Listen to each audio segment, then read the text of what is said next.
local people, local news and events,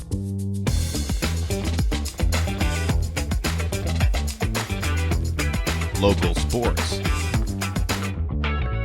local matters. For all things Lloydminster area, this is Live with Kurt Price. Hey, welcome into the new Lloydminster Nissan. We are excited to have you with us today. Dave Kadun is going to join us. He is a senior referee who's had a video go viral where he talks about the way that young referees, particularly young referees, are being treated on the ice today. We also have Sierrah Bennett joining us, and she's from the Vic Juba Theatre. They're really busy right now, so we'll take a look at what's happening over at the Vic Juba Theatre. Here at the new Lloydminster Nissan, we remind you that winter tires are at cost. It continues to be slippery in parking lots and everywhere. And not only winter tires at cost, but all tires are always at cost here at the new Lloydminster Nissan. And free oil changes for life has been extended through January as well. So with any brand new purchase, you can choose the option of having free oil changes for as long as you own your vehicle. Superior Water specializes in nothing but water, and with over 22 years in the business, they're proud and confident that their water and their service is superior. For iron filters, water softeners, reverse osmosis distillers, chlorine removal, and H2S odor removal, you can give Superior Water a call, 780-875-6636, or stop in and visit them on their 57th Avenue location. They're located right beside Sheepskin Loft. And stay hydrated with pure, clean water. I drink Superior Water because, after all, it is superior water. We remind you that you can join myself and Heather Price this spring on a Canadian War Memorial Tour through the Netherlands, Brussels, and France to see World War I and World War II battlefields, Canadian War cemeteries, monuments, and more. And you can see this entire trip is laid out at lamberttravel.ca. We start in Amsterdam, and then we'll be traveling through all three countries with stops at Dunkirk, Vimy Ridge, the Passchendaele Museum. We'll be on Normandy at Juno Beach on the 81st anniversary of D-Day on June 6th, and we'll stop and see where John McCrae wrote in Flanders Fields as well. Once again, go to lamberttravel.ca today to see the entire trip, 780-875-4414 when you're ready to book with us. Love Story is back this Valentine's Day season. Once again this year, we're looking for 3 couples to tell us their love stories. You'll sit down with myself and my wife, Heather Price, and we love to hear your love story. All couples that appear on Live with Kurt Price to tell their love story will receive a $100 Spiros gift card.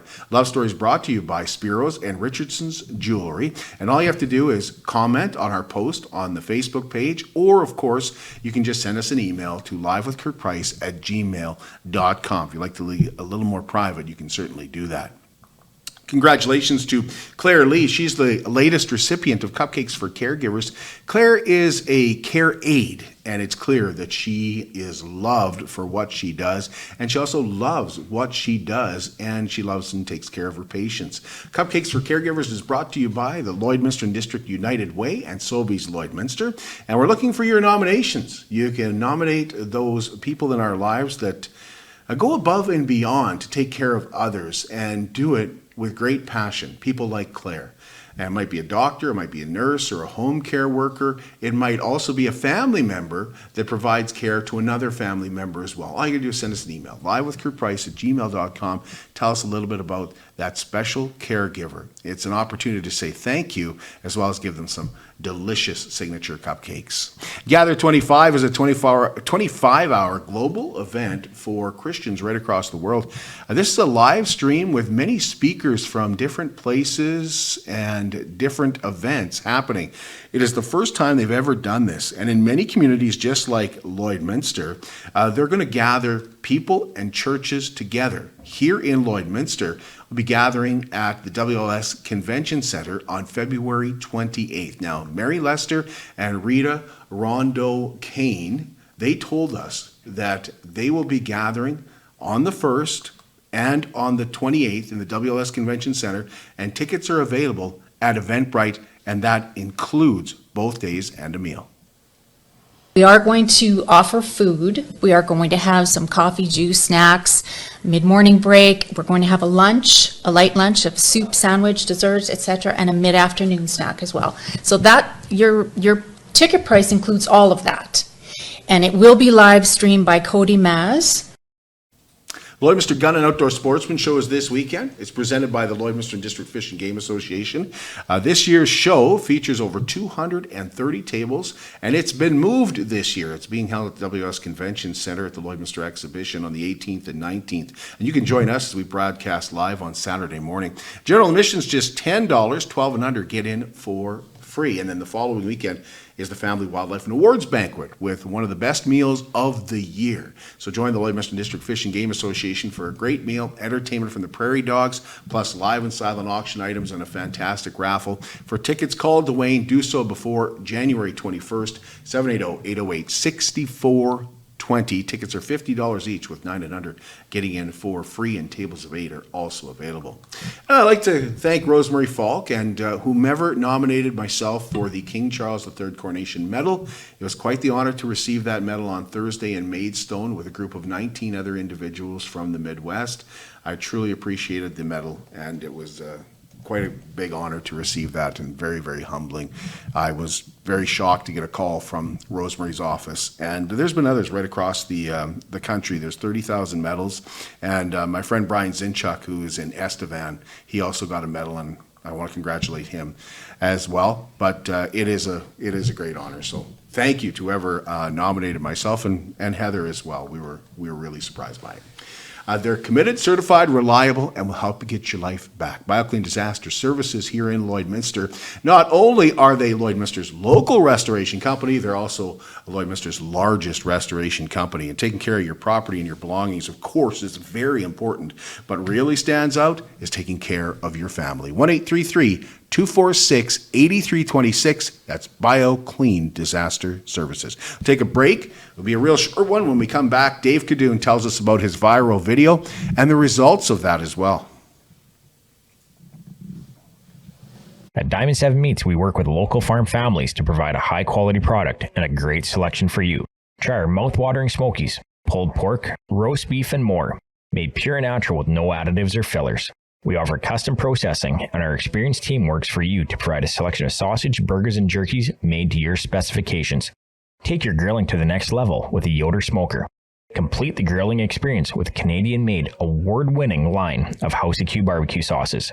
We're locally owned and operated, and we look forward to seeing you today.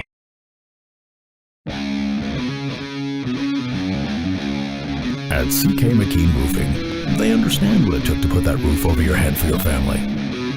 With over 20 years of experience under their belt, they strive to show you that with their workmanship and their integrity. Not all roofing companies are created equal, and that's why CK McKean Roofing encourages you to focus on your most important investments, your home and your family. CK McKean Roofing. Roofers do it on top. At Lloydminster and District Co-op, membership matters more. Because being part of a co-op means you're connected to something bigger than yourself.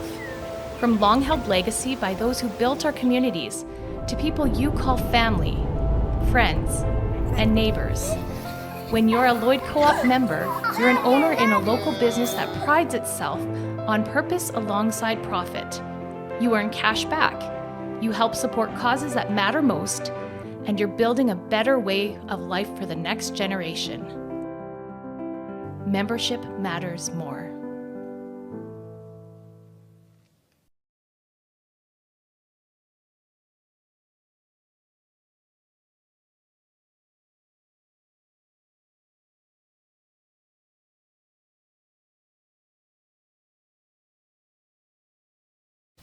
Welcome back inside the new Lloydminster Nissan. We're excited to have Dave Kadun with us. Dave is a realtor here in Lloydminster, but he's also a senior official. And he had a video go viral. If you haven't seen it yet, we'll post a link to that in the comments below. You should see it. I feel like it's something everybody should see. I saw it last Sunday, and then on Monday contacted Dave and said, we'd love to talk to you. And since then, he's kind of been making the media rounds as well. He's getting some results, I should say, from other media right around Saskatchewan, and we're excited to have him here today. Dave, thanks for doing this. Thanks for having me. So, how long have you been a referee, Dave? This is my 4th year back after an 18-year hiatus with work and raising family. And prior to that, I'd done it for 13 years as a kid and a young adult.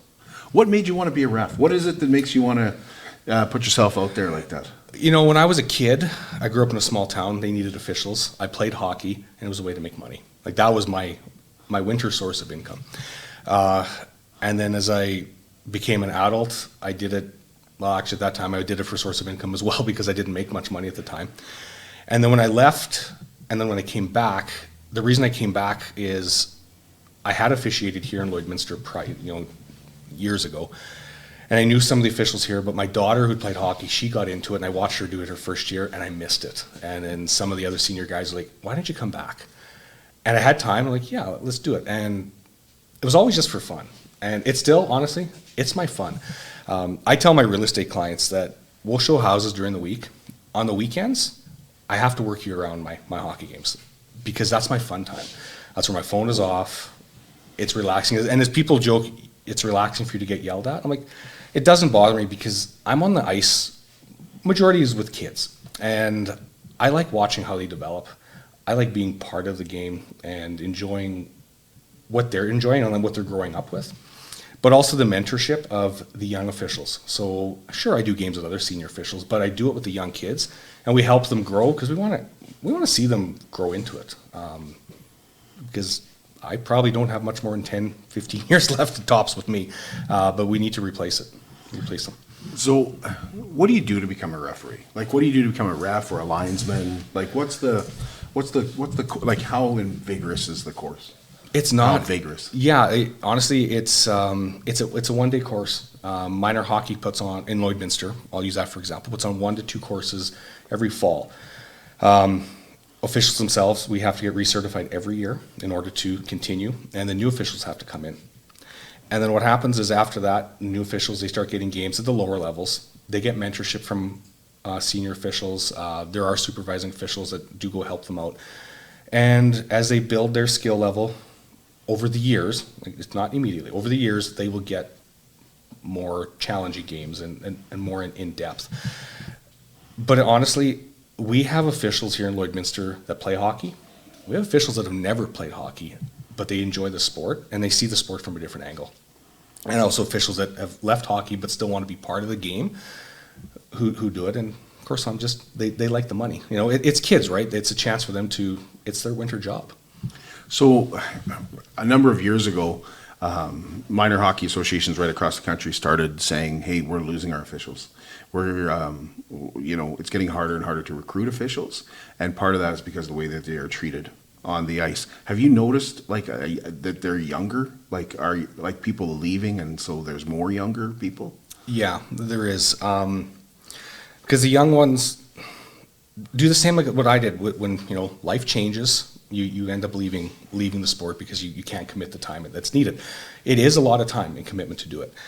But for the young guys, they come in, they're excited, but they don't realize that you can get, we'll use the term verbally abused, and it hurts them. Some can take it, but others, it's just too much for them and they don't want to do it. And honestly, it's no different than working at a fast food restaurant and being verbally abused. It shouldn't be accepted there, and it shouldn't be accepted on the ice. What was it, Dave, that prompted you to do this? Just hearing from other kids in the dressing room, other referees, young kids. The adults, we talk when it's just us doing the senior games, and we honestly joke around about the way some of the ways people talk to us. But when it comes to the kids, it's uncalled for. But when I'm mentoring with some of the younger children, they'll tell me, hey, you know what happened to me at a game? And it was a bunch of us young guys, and this is what a coach did to us. And then they tell us what they did, which is usually nothing. They just ended up sloughing it off, taking it. And it hurts them. And when a child, boy or girl referee, is crying because this is happening to them, or it's happened during a game and they don't want to go out on the ice, it's tough. And honestly, last weekend, I was on the ice with a teenage official, and there was an incident. We talked about it during the intermission. When we came back out on the ice, the official started to have a panic attack, and tears rolling. I looked at the official in the eye. I said, "Okay, you know what? Let's just get through it. Let's get the game going, or the period going. You will flow into it once the game Is it? I've got your back. Everything was fine. By the next intermission, the official was okay. We got that official through it. And the official had been around for a couple of years. But it got to them, and we don't want to lose them. And it's an emotional abuse, and it's definitely not warranted to a kid. What are some of the things that, there's a green armband. What are, because when that came out a number of years ago, there were some things put in place. Let's protect our officials. What are we doing to protect you guys? It comes down to, honestly, right now, I would say in our area, and mainly in Alberta, the senior officials standing up for the young officials and trying to get the word across to the coaches, to stop. Or even parents, just stop and think of what you're doing. We're not supposed to be yelling back, and I have heard of instances where officials do yell back, and that's not warranted, and it's an emotional response. But the green armband program that's happening in Saskatchewan appears to be working very well. Last week I had a phone call from the referee in chief out of Saskatoon who saw the video. He wanted to talk to me about things, and he explained what they do there. And I guess it resonated with me because I wasn't fully aware of how the green armband program worked. My thought was, when I look at it, that puts a target on the kid. That's a new official. Pardon the phrase, fresh meat. But that's not what's happening. The hockey associations are taking it very seriously, that if you abuse an official that has that green armband, they're putting on some harsh repercussions on the coaching staff, which is good, especially in Saskatoon, what they told me they do there. Do we need to do that? I don't think we should. I think it should come down to adults just thinking about what you're saying. You can be emotional, you can not like the call, and I'm not saying you can't yell, but you don't need to be dropping the F-bomb, calling the kid an F and a-hole, telling them to go F their hat. And these are words that I have witnessed to the young officials. That's not commonplace out in public, shouldn't be commonplace in the house, and definitely not on the ice amongst other children. Because what are the players learning from this? Last weekend, so not this past week, but the weekend before, the weekend actually that I'd done that video, I had issued 7 10-minute misconducts to players on the ice over the course of 5 games, all for swearing at an official, using the F word, calling the official down. And the players sat for 10 minutes. One ended up getting ejected from the game after. But where are the kids learning it from? They're crossing boundaries that shouldn't be crossed. Didn't you have a player apologize as well for his dad? Yeah, so we had an incident last weekend. It was the day before that video, and it wasn't, well, it's part of the reason why I ended up posting the video. The coach didn't like a call, or thought we missed a call, resulted in a goal, and was swearing the F word constantly at us. Before I even got to the penalty box, I turned towards the bench and I put my hand on it, just calm down, I will come talk to you. And he just kept unloading. And I said, calm down, still dropping the F-bombs. And I've got young officials with me, right next to me, and all the kids there. And I gave a bench minor for 2 minutes for his actions. And then he used both his hands and gave us the middle finger, swinging them up like you would see in a movie. I ejected him at that point. Not called for in a situation like that. Later in the period, the player, happened to be the goaltender, came over to, it wasn't me, it was to the other referee, and said, I'm sorry for the way my dad acted. I've never seen him do that before. So the kid was embarrassed.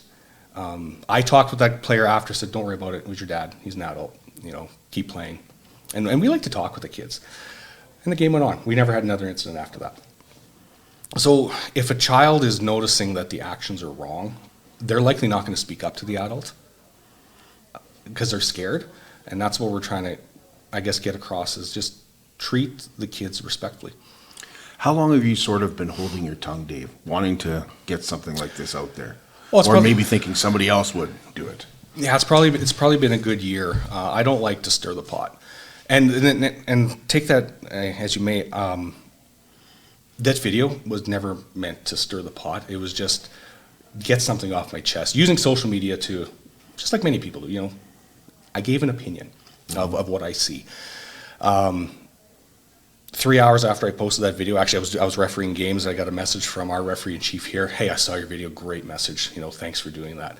At that point, the video had, I think, 5,000 views. I'm like, wow, that's pretty impressive. I think by the end of the night, we were at 60,000. And I was like, okay, this is, I never expected this. And then up to 1 million, and I think as of this morning, we're 2.1 million. Wow. But the impact it's had for people commenting, for the good, for the negative, I've had direct messages from people at hockey in Australia, the Czech Republic, Finland, Sweden, across the US and Canada, who have all said they have witnessed this, they're dealing with it. But they're sharing this. And I think as long as we can get it out there just for, we don't want the coaches kicked out. We don't want the parents kicked out. They're part of the game. Without the parents, we don't have the kids to have the sport.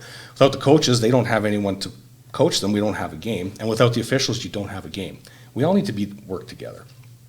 And we don't, honestly, there's paperwork involved. We do not want to kick a coach out. I've had to kick fans out. My daughter kicked a fan out last weekend for abusing officials. And it's not something we take lightly or want to do, but we're trying to protect the game. What age are we talking about with these kids, Dave? Like, the referees being yelled at? yeah, well, the younger referees, I would say. Yeah, 12 to 16 years old. The 15 and 16-year-olds are starting to get stronger, where they've had enough years of experience. They're getting a little more brave. But the 12 and 13-year-olds, they're not lasting a year because they're getting yelled at. And for example, these 12 and 13-year-olds, they're doing U9, U11, maybe some U13 games. But we've had some major instances with the kids being yelled at the U11 age group. So that's 9 and 10-year-old kids where the coaches are unloading on them. And one just happened in Saskatoon, actually, this past week.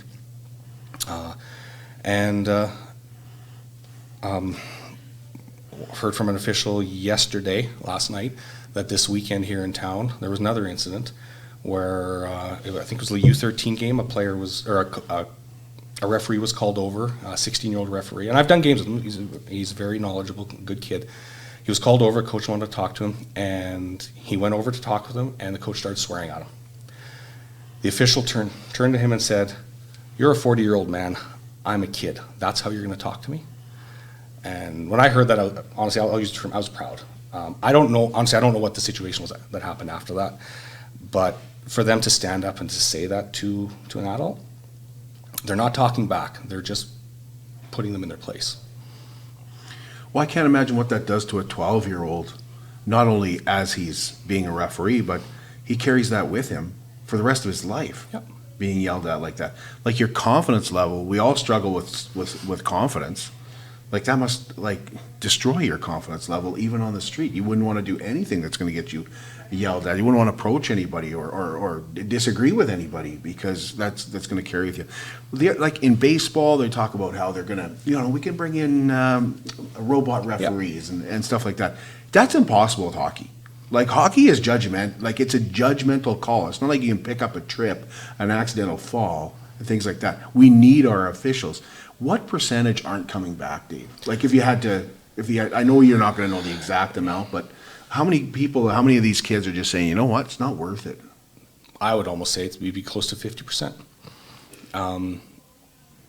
And hearing from parents who have reached out to me said, my kid did it for so many years and they just couldn't take it anymore. They left, and I don't argue with them when it comes down to that. My daughter is an official as well, and she's never considered quitting. I'll use the term, she's strong and she's pushed back. And she's getting herself up through the levels of hockey. But there's some that, honestly, they can't take it. Some people who have commented saying these kids shouldn't be doing it because they're weak. I'm like, man, they're kids. Like, they're growing, they're learning. If you say that to the 40-year-old adult, okay, maybe you could be right, but not in a kid. The kid doesn't know which path they're going on at this point in their life. Yeah. Yeah, I was telling you, I was a referee when I was younger, and there were some times where I didn't want to do it because of something happening, I didn't have the choice to say no. My dad was basically grabbed by the, we need a ref. Like there's only so many people in town. But I was shocked to hear you say you've had some pushback. You've had some pushback online. I've had pushback. I've had threats, direct messages towards me for speaking out about this.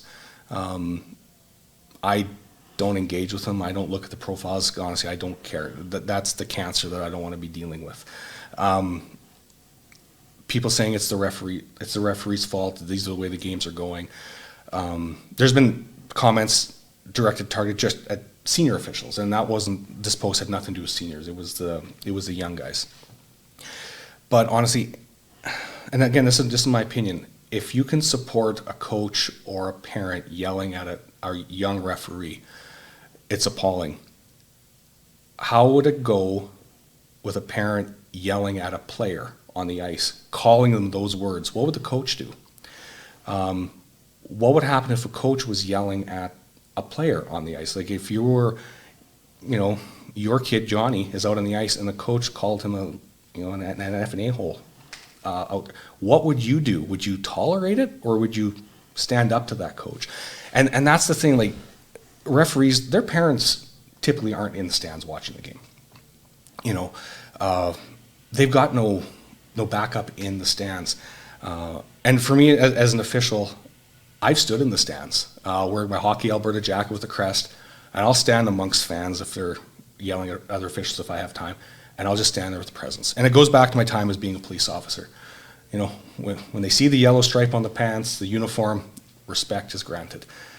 But, in a case like this, there's a referee, there's an adult, we should maybe be quiet. It's the mob mentality, and in today's day and age with social media, keyboard warriors, people think that they can say whatever they wish. Like you mentioned, when you were a kid, same thing with me. No cell phones back in those days. Yeah. If Frank had a problem with what John said, Frank told John what he thought of him, and then it was put to bed. None of this backdoor stuff. While you were doing your intro earlier, there was more messages coming up on the social media feed of people approving, confident in it of the message I've been saying, but also others saying the kids are too soft. They shouldn't be part of the sport.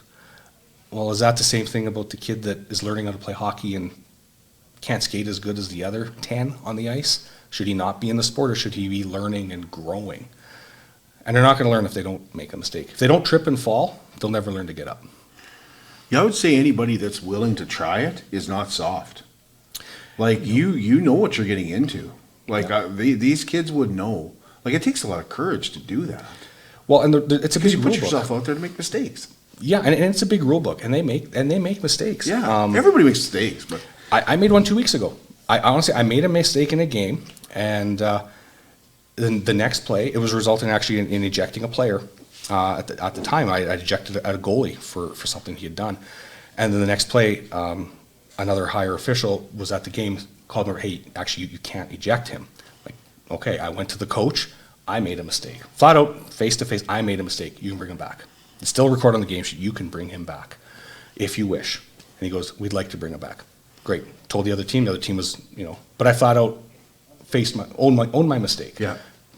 45 years old, I made a mistake. I never got yelled at it for the initial one, but I think it showed some solace. And kids will make mistakes too. Will they admit it? Probably not, because they're scared. You'd have no idea how much, like my hands, the kids' hands are shaking. They won't look at us as officials when we're trying to help them because they are scared. And sometimes they don't want to go back out, and they won't come back out. Is it getting better in the stands? Like I feel like years ago it was a really big thing. Like people put some pressure on other individuals to be better, as you would say. But is it getting better? I've learned to block it out. And then being brutally honest, when I'm on the ice, I don't see the stands. I'm ice level, coaches, staff. For the most time, I don't hear what the yelling is, but I've trained my ears to hear the swear words. Racial slurs. I've kicked fans out for yelling racial slurs. I paused games because of racial slurs. But when the kids are hearing it, I guess as an official, like in Lloydminster, for the most part, for the older U15 and up, it's 4-man official. So 2 referees, 2 linesmen, just like you see in the NHL. And it's not mandated, But our minor hockey program decided to spend the money to do that, to help the younger officials, and it has helped with development. So they'll put me with a 13 or 14-year-old out there so that they can learn. They might not call very much during the game, but they're learning, and then we're there for their backup. Great. Right? But what I'm finding is, and I'll use my daughter for an example. When her and I do games, she just turned 18, so we'll say when she was 17. We're four-man officials, we're covering each half of the ice. I could be in front of the benches, I won't hear a thing, and I'll be listening. They won't say a thing, but we switch the other side, she'll get berated. And whether it's because she's a female or because she's young, I don't know, but she'll come in and she'll tell what's happening. And then I will go and listen. I'll say, I got nothing. And I'm purposely listening for it. But then the linesman will tell me, yeah, when she was there, I heard them saying this too. And it's the bully mentality. They're picking on kids, picking on girls, I'll use that. And not only do we need more young officials, we need more women referees. We were talking about this the other day. I think we only have 5 female officials in Lloydminster right now, and only 2 that can do up to AAA hockey. So we need to develop the game, and especially the way female hockey is growing. Develop more of them, and we need them out there, and it's fun. I know this is you hear about this, it doesn't sound fun, but honestly, to me, it's fun. I love going on the ice. Like this weekend I did 5 games. Last weekend I did 7. People think I'm crazy at 45 doing that much. I'm hurting on Monday, but I love the game. I love being part of the game. What would you like to see happen as a result of your video? Just coaches and parents rethinking what they say. I still want them at the rink. On my social media, people kick the parents out. They shouldn't be allowed. I don't agree with that. I think the kids need the support of their parents, the cheering. It gives a great atmosphere. We need the coaches. Okay, coaches don't get paid. They're there volunteering. And I appreciate what they're doing, and I like to talk to them respectfully all the time. We need them. Just if you have a concern with the call the official over, talk to them like you and I are talking right now, because this is how I talk to an official or a coach can be yelling at me. I will talk to them in this calm mentality the whole time. It drives them nuts. But just talk to them calmly, express the concern you had, let the official absorb it. Officials can't change his call. He's not going to change it. And they shouldn't change their call. And if you ever influence them, then you should be removed from the game. But just treat them like a equal. Treat the official like an equal. The coach is a team official. You have the referee as an on-ice official, and then you have the volunteers in the timekeeper box, the off-ice officials. We all need to work together to enjoy the game. What doesn't everybody have to sign a letter saying they will treat everyone, players and other players and officials with respect? Yeah, the players have to sign it, the parents have to sign it, and actually referees have to sign it. It's called respect in sport. Coaches don't? Coaches have to as well. Okay. And in that document, it states if you maltreatment of an official or another team player or call them, you will be treated with repercussions. Unfortunately, there's no repercussions. It doesn't. The paper isn't worth the signature you put on it. And that's the tough part, right? People make mistakes. A coach dropping the F-bomb at a kid, in the heat of a moment, if you understand you made a mistake, don't do it again. Just like we all growing up, right? Mm-hmm. Don't make that mistake again. But the respect in sport, as much as everybody has to sign it, if it's not enforced, I'd love to hear in the stands if a parent was yelling down at the fan, someone to turn up and just yell, shut up. Honestly, even at the Junior A Bobcats games, there's one fan. I know exactly who the person is. I'll never name this person out, but just berates the officials. And my daughter has wanted to jump up and tell him where to go, and you get, out in the ice and you do a better job. And I've had to just let it be. You're not gonna you can't fix stupid, right? And then just being blatant. And even at the Junior A level, those guys, they're not professionals, but they're adults. They can take it and they don't deal with it, or they don't have to handle it too hard. But at the kid level, at minor hockey level, and especially at U11s, 9 and 10-year-olds, my God, those kids are just being molded into things. And if they hear you calling people those names, you know, I've had 10-year-olds tell me to go F my hat. And I'm like, as a parent, I'm like, oh my God, if that was my kid would never do that. And then I eject a kid for saying that. And you tell the coach and he's like, oh, I'm shocked. Probably not the first time this has happened, but we need to create the culture for the kids, you know, that they're there to play the game, not swear at everybody and abuse the officials. Because honestly, it may come to the point where, and I've only done it once, where I've told the coaches, you guys calm down, or we'll leave. And I've been told, well, you'll see what happens to you if you leave. I said, you'll see what happens to the game if we're gone. We don't want to leave. We love the sport. We're out there because we love it. Well, and one of the things that went through my mind is like if a coach is or a fan is yelling at a player, and you're talking about, Dave, these guys are crying in between periods. Like, is that the goal? Like what? Like would you be proud of yourself if you knew that this kid was in the dressing room crying? Like, would you say, I've accomplished my goal? Like, what do you hope to achieve by doing that? That's the question. Well, because you know the call is not getting reversed. There's nothing you do. The game is stopped. Yeah. It was it missed an offside or whatever. It comes and goes. Mm-hmm. But what would possibly the goal be of yelling at somebody that's 10 to 18 years old or even older? Like, would you be proud of yourself if you heard? Like, do you think there's coaches out there going, oh, well, good. That's that's about time somebody started to listen to me. You know, honestly, if it came down to it, and I've been successful enough to encourage the child who's been crying to come back out on the ice. I'll get you through. I've got your back.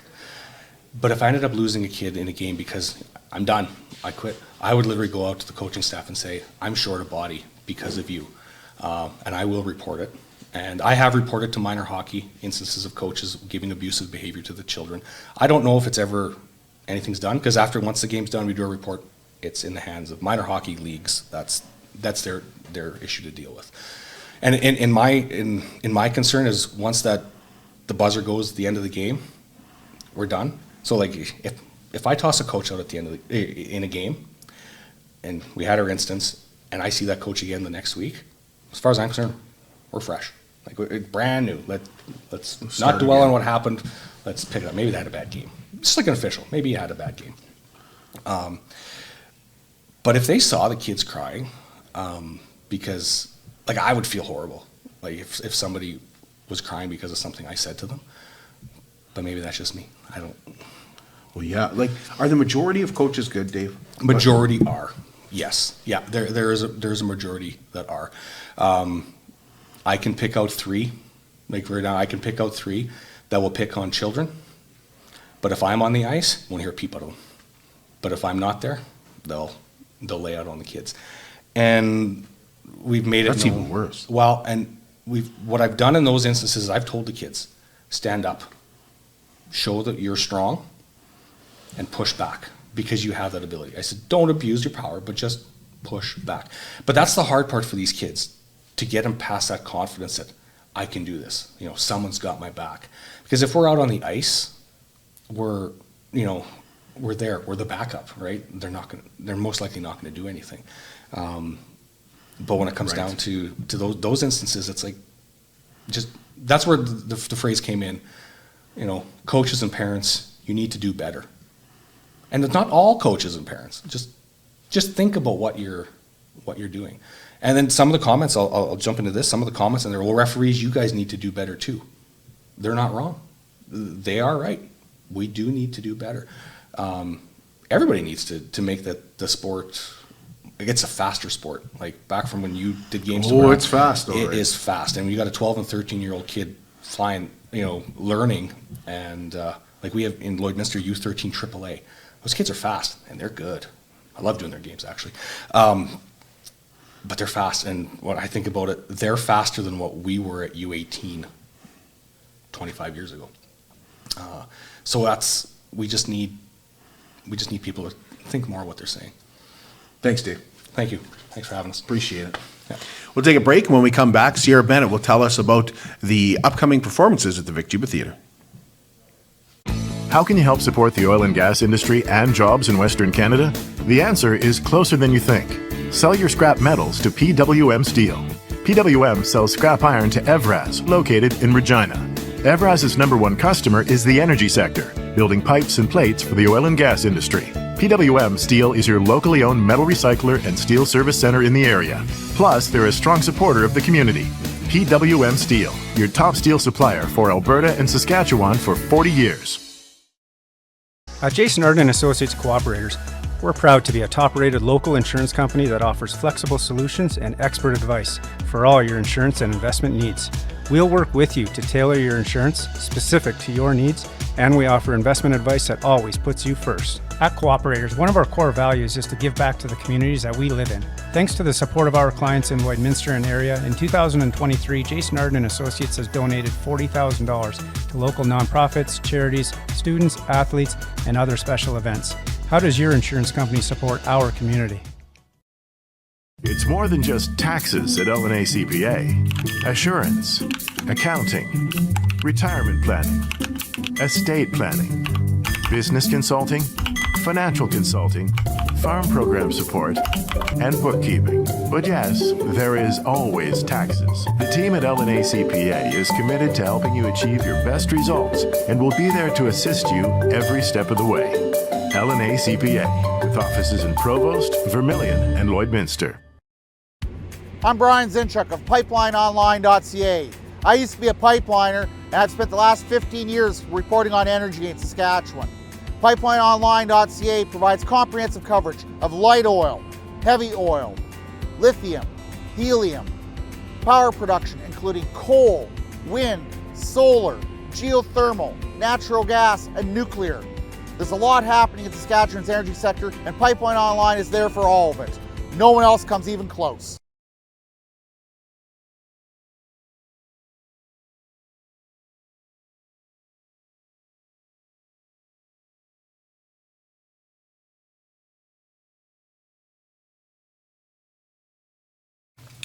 Wellings of Lloydminster is an active 55 and over community with 66 bungalow townhome villas on a very flexible lease. Each unit contains a full kitchen with 5 appliances, walk-in showers, and in-suite laundry with 1 and 2 bedroom choices.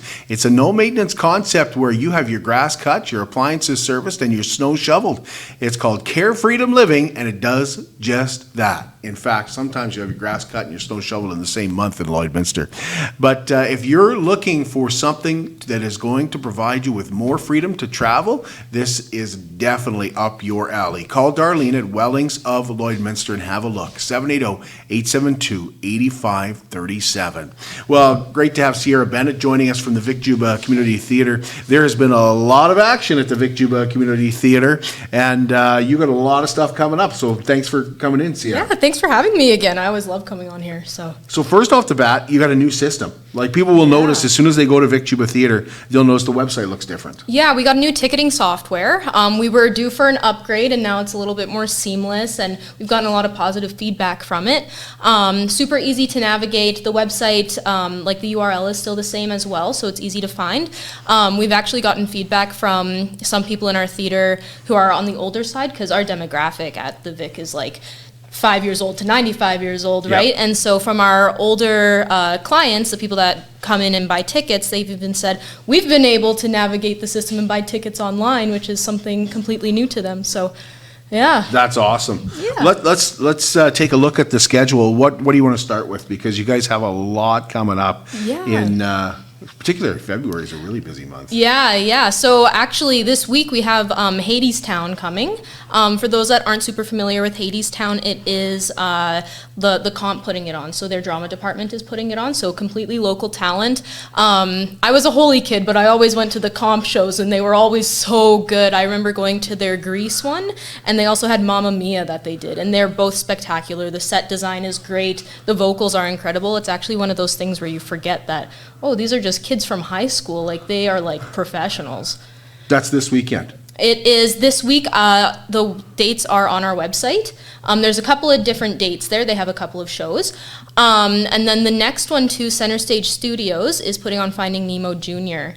That's at the end of the month on January 31st, and there's another one February 1st as well. Also local talent here in town.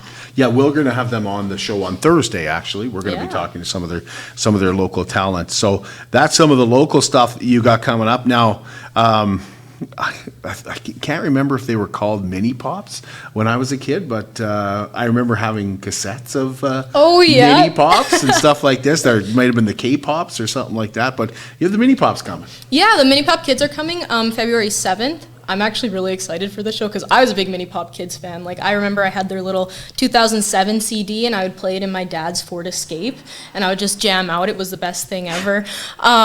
So yeah, they're coming February 7th. It's a perfect show if you have any like kids, grandkids, you know, your little Valentines, take them out to a show for Valentine's Day. Super fun. They'll be dancing and singing. I don't know if you remember their like infomercials that would come on TV sometimes. Kind of same idea, but live. So yeah, that's happening on the 7th. And then on the 8th, the United Ballet Company, also local, is putting on Sleeping Beauty. So it's a ballet show, and they're really trying to get the kids to come, make an experience out of it, and dress up as like a princess or something. Now, you guys have your own series. Tell us about that series. Yeah, so we have the Dr. H.A. McDonald series. So the Mini Pop Kids and Sleeping Beauty are both in that series.